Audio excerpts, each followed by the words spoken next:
Graça e paz, irmãos, bom dia. Tudo bem com vocês? Amém. Pode se assentar, depois a gente vai ler um texto.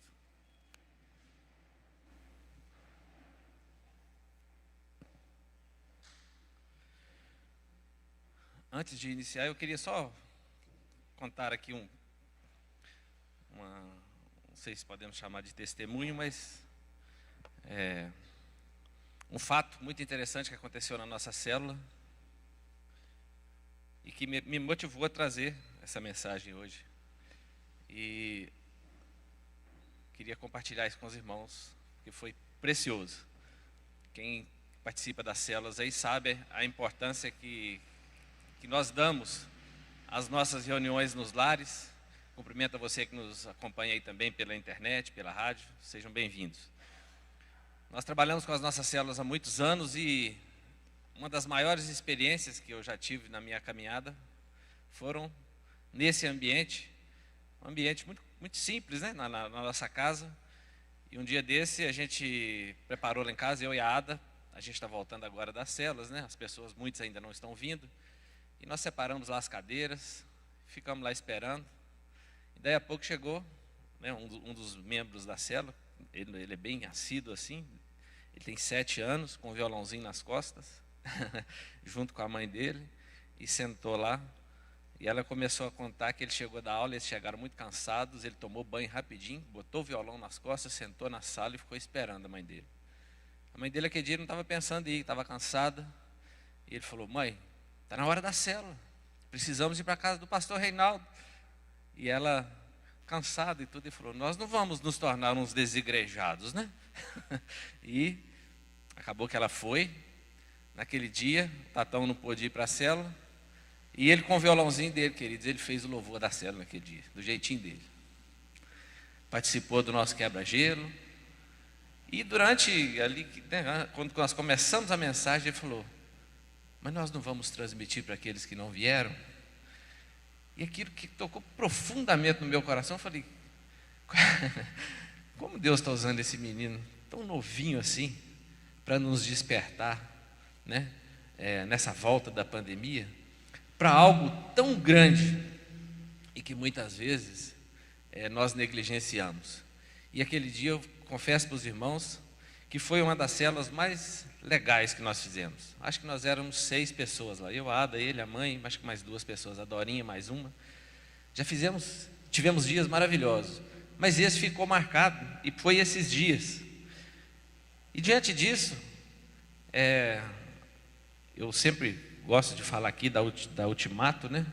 A Ultimato lançou essa semana, saiu a revista, né? O que será desta criança? O tempo inteiro falando sobre crianças.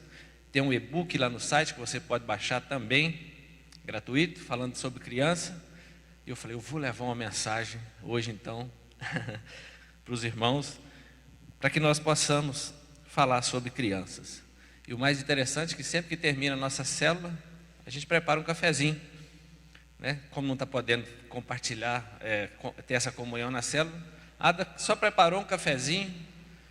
E ele, muito educadamente, o pessoal queria ir embora rápido, ele estava assim: mas nós não vamos tomar o cafezinho? Nada.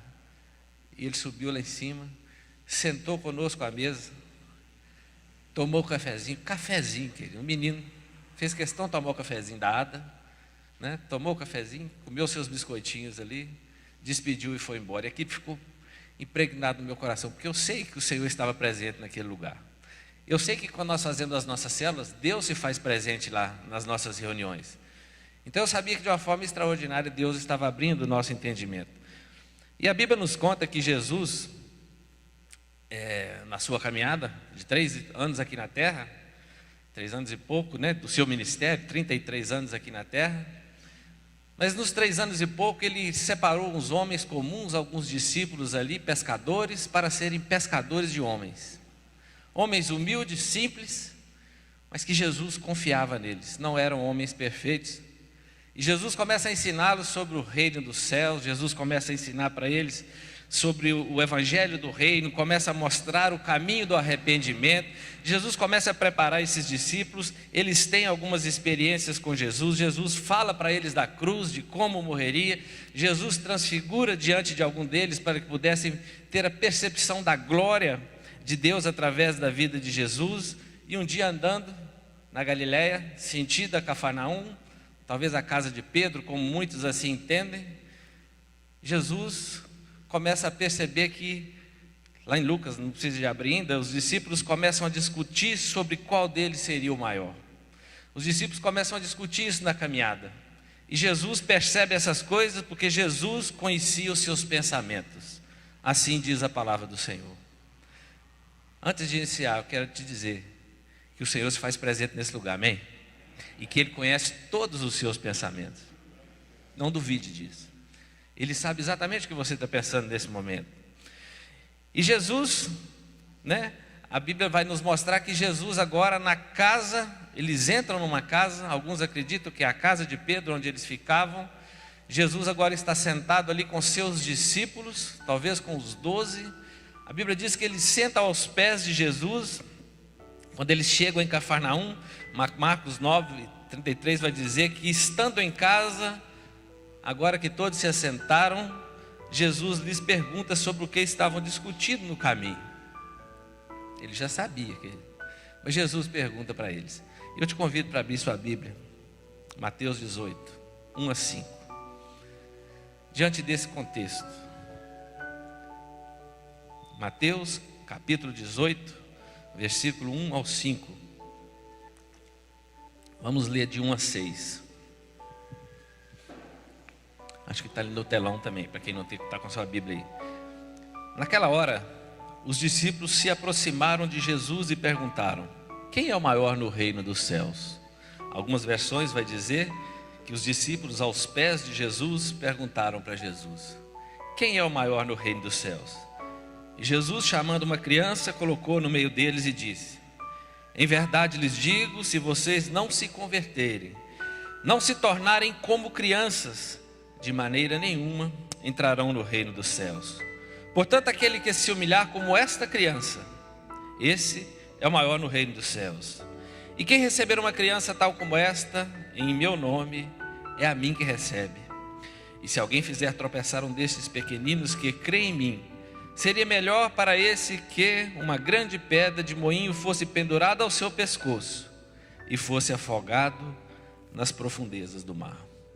Senhor nosso Deus e Pai, nós queremos te agradecer por essa manhã, Senhor. Só de lermos esta palavra, Senhor, nós sabemos que ela já é poderosa em si mesmo, Pai querido, para tocar os nossos corações, para nos dar, ó Pai querido, a mensagem nessa manhã.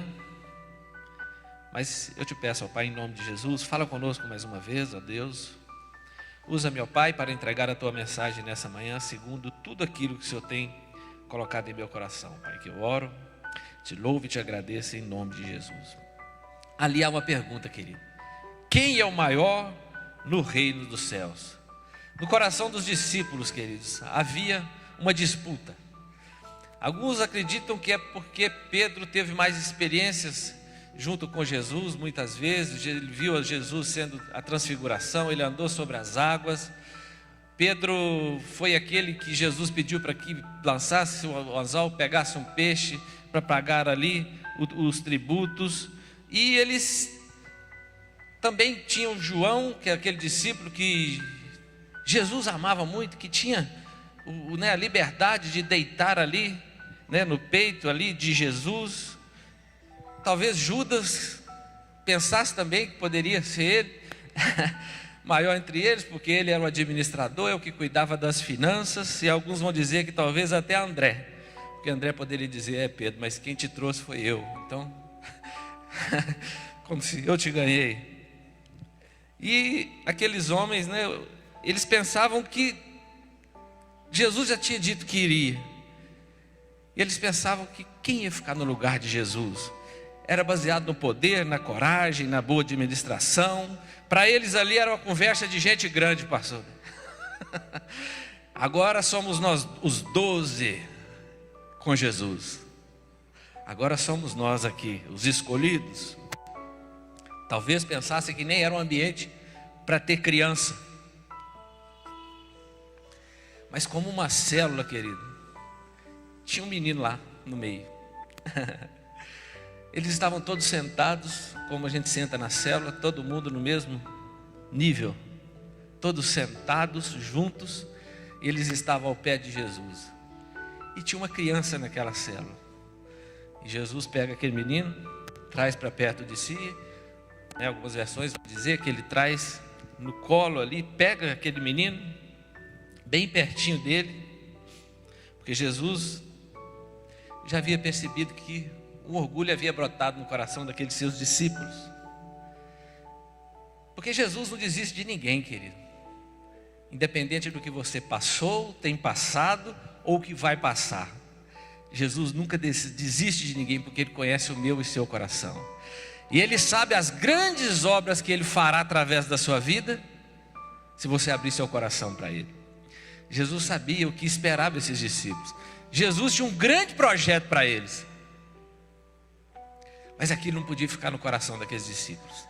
Jesus precisava ensiná-los, querido, a mudar o seu pensamento. E Ele coloca aquela criança, e Jesus vai dizer assim, Jesus chama, coloca aquela, em verdade eu vos digo, se vocês não se converterem, Ele está falando assim, se vocês não mudarem a forma de pensar, se vocês não mudarem essa mentalidade que vocês têm de reino, e não se tornarem como crianças, de maneira nenhuma entrarão no reino dos céus. Aqueles discípulos achavam que já estavam fazendo parte. Jesus estava dizendo, com esse tipo de coração, não é possível fazer parte, não dá para entrar no reino dos céus. Mas nós sabemos, queridos, que Jesus, quando chama uma pessoa, Ele é fiel, Ele é poderoso para mudar o nosso coração. Ele pega um coração de pedra e transforma ele num coração de carne, cheio do Espírito Santo. Jesus sabia que precisava de investir tempo na vida daqueles discípulos. Por isso eu fico muito feliz quando nós passamos. Eu já estou há 11 anos com a célula na minha casa. É de dia a dia. Deus vai cuidando, vai trabalhando no nosso coração, vai nos ensinando através dos irmãos, através das crianças. E é interessante que quando você lê Mateus 18, Jesus vai chamar a atenção para esse texto, que esses homens precisavam de ter um coração humilde. O texto em si vai falar sobre humildade. Aqueles homens deveriam ser humildes como aquela criança. Mateus 18 também ele vai chamar a atenção para a honestidade. Para ser discípulo dele deveriam ser honestos. E deveriam perdoar 70 vezes 7 se fosse assim preciso. Mas o foco aqui hoje é que naquele instante Jesus chamava a atenção deles para a humildade. Jesus, quando ele vai falando das bem-aventuranças, querido, quando nós lemos lá em Mateus capítulo 5, ele vai dizer, bem-aventurados pobres, ou os humildes de espírito, porque deles é o reino dos céus. É como se fosse uma escada. Sem esse primeiro degrau, não é possível alcançar os outros. E ele vai dizer, bem-aventurados que choram, bem-aventurados os mansos, bem-aventurados que têm fome e sede de justiça. Jesus sabia que esses discípulos experimentariam disso tudo, mas eles precisavam de romper no coração deles aquele orgulho, aquela soberba que precede a ruína do ser humano. Precisava de ser rompida no coração deles, precisa de ser rompida no meu e no seu coração. Se queremos ser instrumentos do Senhor nessa terra, querido, a nossa maior luta é conosco mesmo, não é com o diabo. A Bíblia diz que nós devemos nos submeter a Deus e resistir ao diabo, e ele fugirá de nós. Então a nossa luta é conosco mesmo. É isso que Jesus está falando. Eu penso que a humildade é o primeiro degrau. Nós pensamos na bem-aventurança. Então a humildade é a raiz que alimenta todas as outras virtudes que esses discípulos, nós sabemos que tiveram. Nós sabemos que esses discípulos foram os pilares da igreja primitiva, principalmente depois de Pentecostes, onde eles foram cheios do Espírito Santo. Nunca mais foram os mesmos homens, mas naquele dia para que aquilo acontecesse no futuro, eles precisavam de mudar a sua mentalidade, a metanoia, porque o orgulho é a raiz que alimenta todos os outros pecados. Como é que Jesus ia lidar com um grupo que estavam orgulhosos por estarem ali junto a Jesus? Porque no reino dos céus, querido, o maior para Jesus é aquele que está embaixo, né? É aquele que serve, como assim pegou o pastor Drauzio aqui esses dias. Jesus queria que eles entendessem que o reino dos céus, o maior no reino dos céus, é aquele que serve. O maior no reino dos céus é aquele que reconhece o seu irmão como mais importante do que a si mesmo. E com aquela mentalidade era impossível que eles experimentassem isso. Alguns exemplos, alguns vão dizer que só os humildes têm uma rotina de contínuo aprendizado. Os orgulhosos não aprendem porque não sabem ouvir muitas vezes. O orgulhoso muitas vezes não sabe ouvir. Ele acha que já sabe tudo. Ele acha que nada é para ele, sempre é para o outro. Os orgulhosos se assentam para ouvir não se assentam para ouvir com a intenção de aprender e crescer.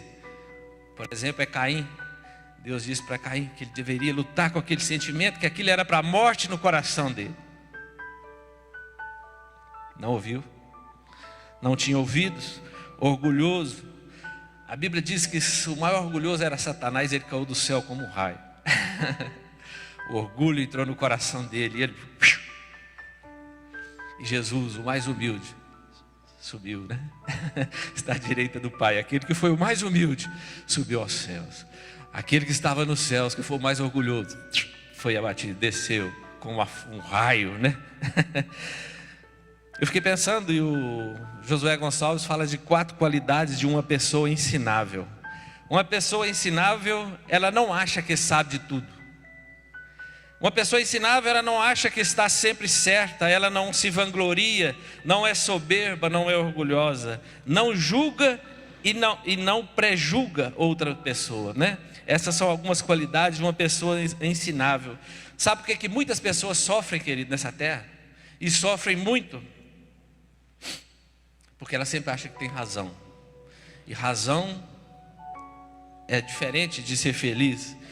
Muitas pessoas preferem ter razão do que continuar sendo felizes, de avançar, porque entendem que estão sempre certas. Sacrifica qualquer coisa para provar que tem razão. Sacrifica qualquer coisa pela teimosia, né? E fica irada se alguém discorda de sua convicção. Marco Cortella, né, ele diz que o humilde, Marco Cortella é um filósofo muito conhecido, ele diz que o humilde sabe que não sabe tudo. O humilde sabe que não sabe o que o outro sabe. O humilde sabe, querido, que ele está sempre aprendendo com o outro. O humilde sabe que ele precisa aprender como uma criança. Jesus chama aquele menino e mostra para eles. Olha a humildade, olha a simplicidade de uma criança. Então, nós sabemos que Caim não tinha um coração ensinável. Olhamos para Ló. Querido, Ló andou com Abraão. Ele preferiu ir para Sodoma do que continuar caminhando. Saul, né, começou tão bem, mas para ficar com o reino estava bom, não precisava da presença do Senhor. Por outro lado, Davi talvez foi muito mais pecador do que Saul. Muito mais pecador do que Saul. E Davi, no Salmo 119, ele está: ensina-me bom juízo e conhecimento, pois creio nos seus mandamentos. Salmo 51:10, ele vai falar assim: cria, ó Deus, em mim um coração puro, renova o meu espírito, e me renova em mim um espírito reto. Não me lance fora de tua presença, e não retires de mim o teu espírito. Davi, querido, não era um homem perfeito, mas ele não aguentava ficar longe da presença de Deus. Ele sabia que o Senhor era o seu socorro, bem presente no momento da angústia, como é o meu socorro e o seu socorro, amém? Davi tinha essa convicção, ele não era perfeito, mas ele sabia que no Senhor ele podia superar todas as coisas. Paulo foi o homem que mais aprendeu através da humildade. Ele vai dizer: eu aprendi a viver contente em toda e qualquer situação.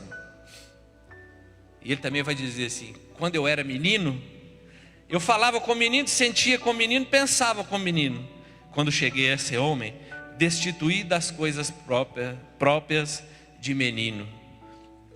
Jesus sabia que aqueles discípulos precisavam crescer. Eu e você precisamos crescer, querido, na nossa fé, na nossa caminhada. Precisamos deixar de ser meninos. Aprendemos com as crianças, mas deixamos de ser menino.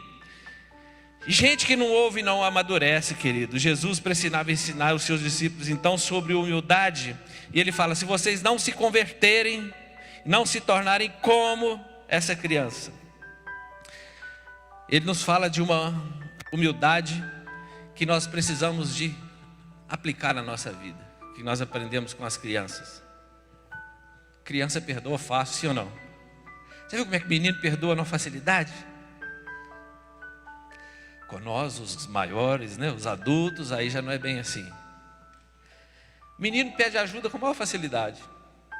Nós ficamos com vergonha muitas vezes de pedir ajuda, né, de ter um discipulador.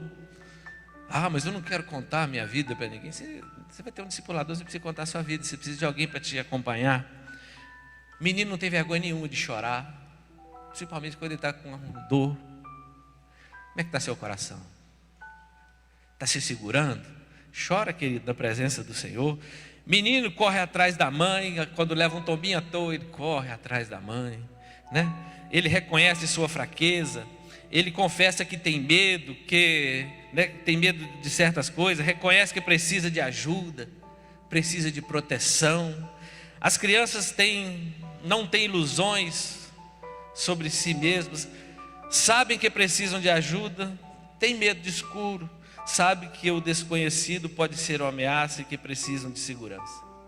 Jesus estava querendo que os discípulos entendessem que a caminhada ia ser dura, mas que eles tinham um pai, um pai que ia ampará-los na caminhada. Eles ainda não tinham entendido, mas Jesus ia enviar o Espírito Santo, e já enviou aqueles que creem. Nós temos o Espírito Santo, querido. Aqueles que entregaram a sua vida para Jesus, esse tem o Espírito Santo de Deus. É o Pai presente na nossa vida, é Deus, é o Espírito de Deus presente na nossa vida. Está com medo? Não é vergonha para ninguém ter medo. Os discípulos, querido, eles foram muito ousados, mas eles eram seres humanos, tinham medo, dependiam do Pai, eram fracos, choravam, né? Passavam fome, dificuldades. Alguns dos pais da igreja vão dizer que o exemplo aqui nesse texto, Jesus mostra que aquilo que ele vive por meio da sua natureza, ou seja, Jesus é Deus, aquilo que ele vive, todo aquele esplendor que ele vive de acordo com a sua natureza, nós devemos seguir por meio da santidade, sem a qual ninguém verá Deus. Não adianta o crente querer, querido, continuar, dizer: estou firme com Jesus. Um coração orgulhoso, um coração de pedra, não perdoa, né? Não ama, não dá. O texto está dizendo, não dá, né? Nós precisamos de nos santificar a cada dia. E Jesus precisava que os discípulos experimentassem, e eles só experimentariam dessa plenitude, daquela plenitude total só na glória. Mas aquela plenitude que nós vemos nos discípulos depois que foram cheios do Espírito Santo em Pentecostes, nós vemos o quanto aqueles 12, né? Depois veio o outro discípulo no lugar de Judas, mas o quanto aquele pequeno grupo, querido, foram os pilares da igreja de Jesus, corajosos, ousados. E nós muitas vezes, querido, não temos a coragem de participar de uma célulazinha. Queremos fazer muito. Estamos numa igreja, querido, que nós somos uma igreja em célula, não com células. Essa igreja não tem células, ela se move através das células. Nós nos movemos através da célula porque a nossa principal reunião não é essa. A nossa principal reunião deveria acontecer lá nos lares, porque é lá onde você vai ter as suas maiores experiências, é onde Deus vai te usar poderosamente. Aqui você está escutando, está sendo alimentado através da palavra, mas é lá na célula que você vai alimentar outros. Eu sei que muitos aqui fazem muito, e nós somos muito felizes, querido, com a igreja toda, porque nós sabemos que vocês fazem muito. Mas eu queria convidar vocês a se envolverem nas nossas células. Queridos, através das nossas pequenas reuniões, ali, nosso pequeno grupo, quantas lutas nós já vencemos juntos ali? Irmãos já chegaram à nossa célula querendo suicidar, chorando, abatidos. Hoje estão aqui na igreja, querido, felizes, a vida restaurada, família abençoada. Não é por causa de nós não, querido. É porque Jesus está presente lá. É porque nós nos reunimos lá para louvar. Lembra do violãozinho? Não tem ninguém profissional lá no louvor. Ele só bateu as cordinhas naquele dia e Deus falou profundamente em nosso coração. Eu faço uma pergunta para você: como está seu coração? Seu coração é um coração ensinável? Ainda dá tempo de aprender, querido. Nós estamos vivos, é tempo de aprender. Você aprende com seu cônjuge, você aprende com seu líder, você aprende com seus pais, com seus erros, ou você sabe de tudo? Você aprende com a palavra de Deus e com as crianças. Luiz Saião, um dos maiores pastores que eu gosto de seguir demais, quem depois gosta de umas boas palavras de ensinamento, acompanha Luiz Saião. Eu gosto muito de acompanhá-lo. Ele vai dizer que antes de nós orarmos, nós deveríamos ir, quem tem criança pequena em casa, e observar aquele menino dormindo. E depois você vai orar, para que você pudesse perceber um milagre de Deus, né? Eu fico olhando para minha netinha lá em casa, ela vai lá, dorme, lá em casa tem dia. Alguns anos estava a gente carregando o Reinaldinho nas costas, pequenininho. A gente que era pai de marinheiro de primeira viagem, né? Quando ele estava novinho, ia lá ver se ele está respirando. Já aconteceu com você, quem tem filho aí? Né? A gente que tem filho, quando está novinho, você vai lá para ver se está respirando. Agora ele já casou, já tem uma filha, já tem uma neta. E essa semana eu estou lá, ela dormiu lá em casa, eu estou lá olhando para ela assim. Ela veio correndo de lá, sentou no meu colo, dormiu no meu colo. Que milagre maior do que esse, querido? Que milagre é esse? Mas sabe qual é o maior milagre? É a sua salvação. Esse é o maior milagre. Tem muita gente que está buscando um grande milagre. Se você já entregou a sua vida para Jesus, você já tem o maior milagre. Porque a Bíblia fala que ainda que morramos, nós viveremos. Aquele que crê no Senhor Jesus, ainda que morra, viverá. Os discípulos aprenderam isso, querido. Eles aprenderam que agora ser menor era ser maior, que agora morrer era viver. Aí eles aprenderam com Jesus que morrer para Jesus era viver para a eternidade. Eles aprenderam isso, querido. Que ensinar o Evangelho, que pregar o Evangelho, era o Evangelho da transformação. É aquele que muda, né, o ambiente onde essa palavra chega, onde Jesus chega. Ele tira toda a soberba, né? Ele tira tudo aquilo que é mal, todas as ciladas de Satanás sobre a vida de uma família, de uma pessoa. Quando Jesus chega, as trevas batem em retirada e a luz do Senhor vem na nossa vida. E aquele que já entregou a sua vida para Jesus, querido, você já tem o maior milagre, independente do que você está passando. O maior milagre você já conseguiu, amém? O maior milagre você já tomou posse, amém? Se nós morrermos hoje, nós continuaremos vivos. Jesus disse para os discípulos que ele ia morrer, mas que ressuscitaria no terceiro dia, e que um dia ressuscitaria a todos nós naquele grande dia. Todos estaremos com ele naquele grande dia. Então, queridos, Mateus também vai dizer: portanto, aquele que se humilhar como esta criança, esse é o maior no reino dos céus. E ele vai dizer: e quem receber uma criança tal como essa, em meu nome, a mim me recebe. Ele está dizendo assim: quando você receber uma criança como essa, e muitas vezes a palavra de Deus vai nos dizer, quando você receber uma pessoa, um irmão novo na fé, um novo convertido. Quem aceitou Jesus aqui semana passada, eu vi, não sei se está aqui hoje. Tem algumas pessoas que levantaram a mão. Querido, o maior milagre já foi feito na vida delas, querido. Agora elas são como crianças na fé. Jesus disse para Nicodemos, que era uma das maiores autoridades, né, que se dizia espiritual daquela época. Jesus falou: você tem que nascer de novo. Você tem que mudar a sua mentalidade. O mesmo que ele ensinou para os discípulos, E Ele continua ensinando hoje, querido. Nós precisamos mudar a nossa mentalidade. Isso chama metanoia, né? Paulo diz que nós devemos renovar o nosso entendimento. Sabe por quê, querido? A Bíblia fala que aqueles que confiam no Senhor, eles serão como árvores plantadas junto ao ribeiro. Uma árvore plantada junto às correntes de água. Mas aquele que confia no homem, ou seja, aquele que confia em si mesmo, o orgulhoso, eu sou dono da situação, ele será como um arbusto seco no deserto. Porque no dia que vier as dificuldades, ele vai estar lá, sem nenhum suprimento, sozinho. E quem quer viver como um arbusto seco no deserto? Estou fora. Nós queremos viver como uma árvore plantada junto ao ribeiro, sim ou não? E para isso, querido, é só confiar no Senhor. É isso que Jesus queria mostrar para os discípulos. E é muito interessante essa cena, porque está ali Jesus. Eles podiam olhar para a criança, mas se eles olhassem para Jesus, eles falaram: Ele é Deus. Ele nasceu com um bebezinho. Os seus pais tiveram que fugir com ele para o Egito.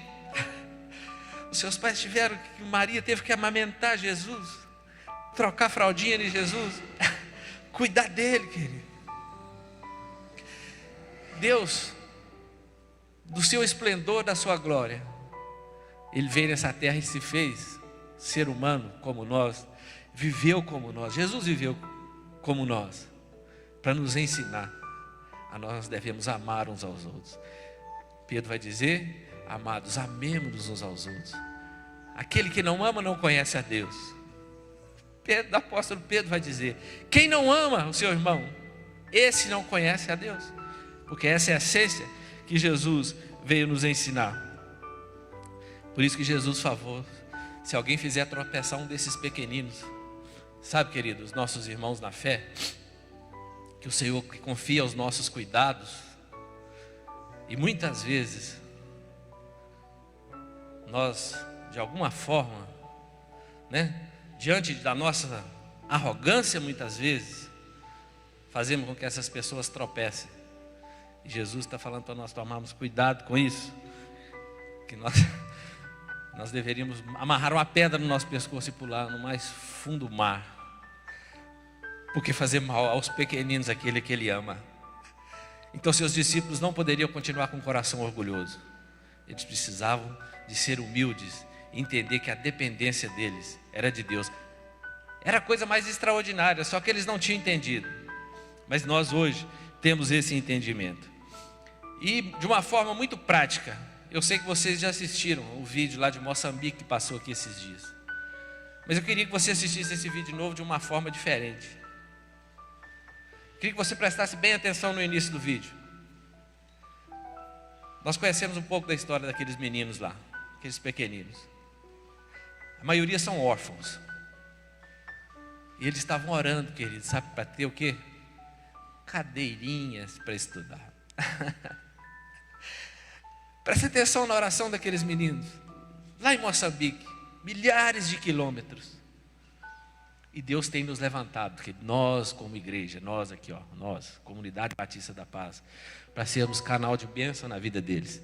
Você pode rodar aí, Jean? Queria que você prestasse bem atenção nesse vídeo.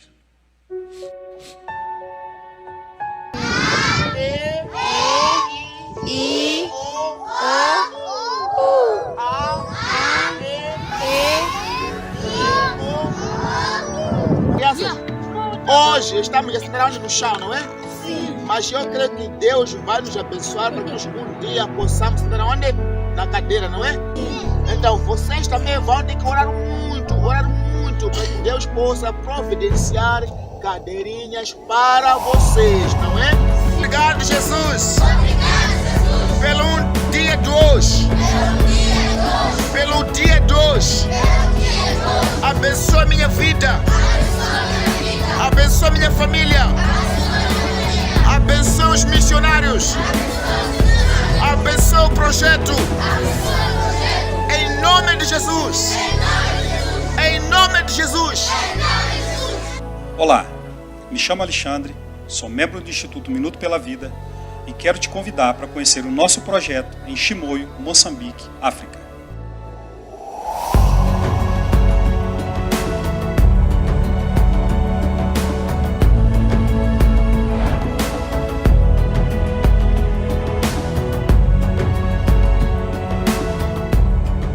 Em nossas orações sempre pedimos: Senhor, queremos aqueles que ninguém quer, aqueles que pensam que estão esquecidos, abandonados, rejeitados e os que não se sentem amados. Deus sempre escuta nossas orações, não importa quando ela foi feita.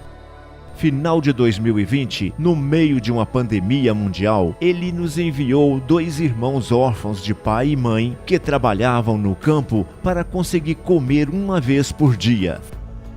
Foram enviados por missionário local e tinham uma síndrome ainda não identificada. Logo nos apaixonamos por eles e os apadrinhamos juntamente com uma família que acolheu e os tirou da rua. Nessa mesma época, um ciclone com o nome Xalana deixou muitas famílias desabrigadas, incluindo a família que apadrinhamos. A situação é muito triste. É só Jesus mesmo para suprir as necessidades, poupar essas pessoas. Boa tarde, mamãe. Boa tarde, papai. Como está, mamãe? Tudo bom? Mamãe vive aqui. Vive aqui. A casa foi embora com o ciclone. Isso. Oh, meu Deus. A casa foi embora de verdade. E agora está dormindo onde, mamãe? Fez essa casa pequena. Veja só onde está dormindo a mamãe aqui. Ela está a dormir aqui com a sua família. É nesta tenda que a mamãe está a dormir com a sua família. Irmãos, nós precisamos de orar.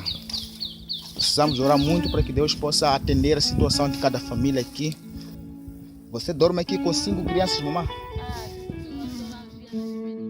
Mas onde se via ruína, Deus nos mostrava recomeços. Aonde se via tristeza, Deus nos mostrava reconstrução, fé, esperança e amor.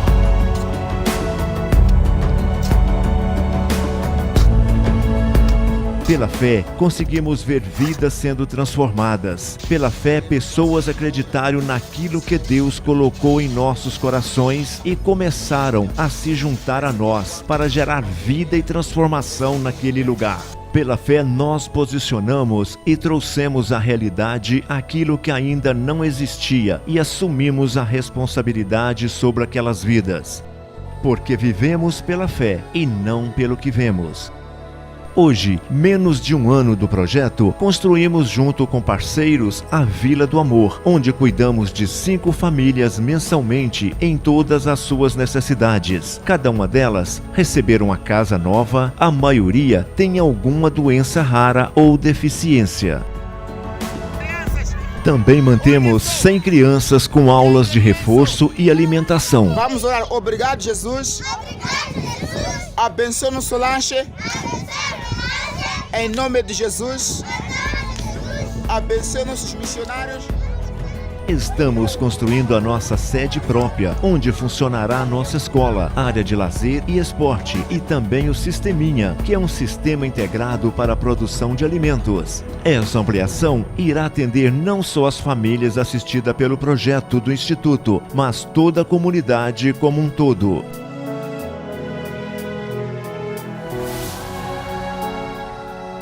Somos os fundadores do Instituto 1 Minuto pela Vida e estamos aqui para pedir o seu apoio para que, junto aos nossos parceiros, possamos construir a nossa sede própria lá em Chimoio, Moçambique, e assim poder ter a nossa tão sonhada escola e o nosso projeto para tantas crianças que precisam. Podemos contar com vocês?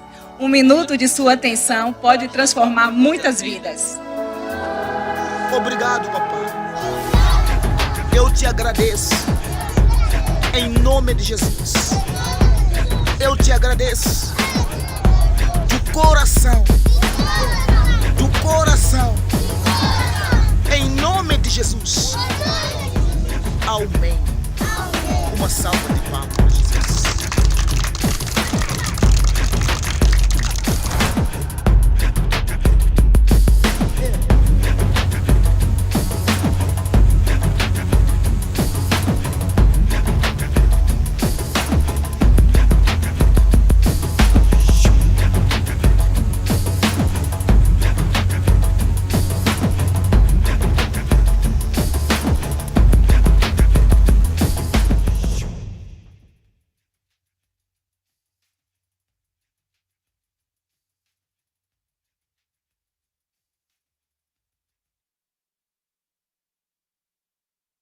Amém. Deu para ter uma ideia, né? Nós vimos ali no início os meninos orando e no final eles agradecendo. E eu não sei se vocês já sabem, essa semana eu acho que conseguiram bater a laje da escola lá já, sabe? Então, assim, a obra lá está bem adiantada. Mas o que eu queria que nós refletíssemos e finalizando com esse vídeo?